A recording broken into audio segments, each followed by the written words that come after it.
আজকে তোমাদের জন্য এমন একটা রেসিপি নিয়ে চলে আসলাম যা তোমরা কেক থেকেও কিছু কম না।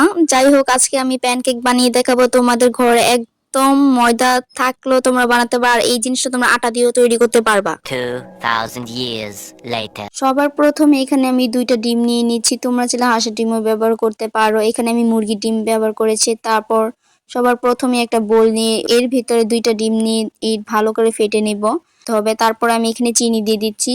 চিনিটা তোমাদের টেস্ট অনুযায়ী দেবে। আমি আমার টেস্ট অনুযায়ী আমি দিয়েছি। এখানে আমি এখানে 1 কাপের কমও আমি চিনি ব্যবহার করেছি। আর এখানে ভালো করে চিনিগুলা ডিমের সাথে ভালো করে মিক্স করতে হবে। তোমরা বুঝতে পারতেছো আমি কিভাবে মিক্স করতেছি। আর এক পর্যায়ে আমি এখানে তেল দিয়ে দিব। আমি এখানে বাটারও ব্যবহার করেছিলাম, সেটা আমি তোমাদের ক্লিপটা দেখাতে পারিনি। তোমরা চাইলে বাটারও না দিতে পারো, শুধু তেল দিলেই হবে।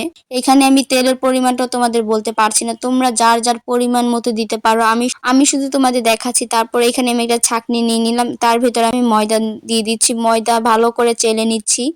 ময়দাটা চালতে হবে, না হলে যেই দলা পাকি থাকবে। ভালো করে আমি চেলে নেওয়ার পর আমি আরও 1 কাপ দিয়ে দিচ্ছি। আমি প্রায় এখানে 2 কাপের মতো আমি ময়দা ব্যবহার করেছি।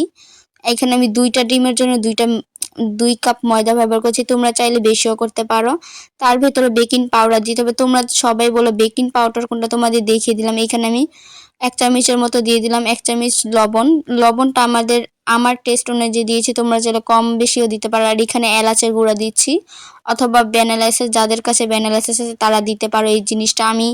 আমি এলাচের গুঁড়াটা দিলে অন্যরকম একটা টেস্ট আসে, তার জন্য আমি ভ্যানিলা এসেন্স ব্যবহার করব না। যাদের কাছে এলাচ নেই তারা ভ্যানিলা এসেন্স অবশ্যই ব্যবহার করতে হবে, যে কোনো একটা ব্যবহার করলেই হবে।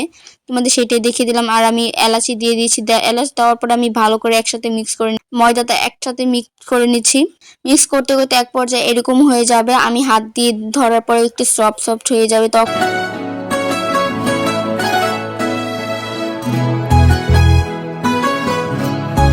গ্লাস আমি দুধ দিয়ে দিচ্ছি। এটা কোনো পরিমাণ নেই, তোমরা চাইলে আমার আমার মতো করে বানাতে পারো। আর এইখানে অল্প একটু পানি ব্যবহার করতেই হবে।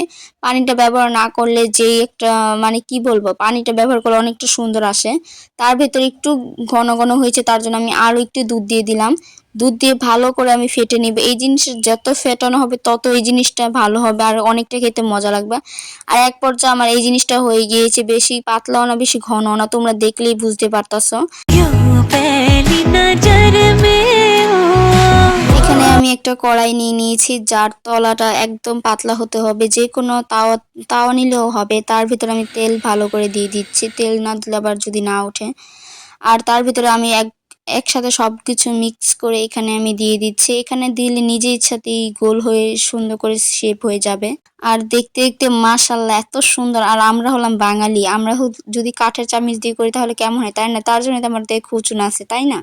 খুচুন দিয়ে ভালো করে, এটাকে আমরা খুচুনে বলি, আবার খুন্তিও বলি।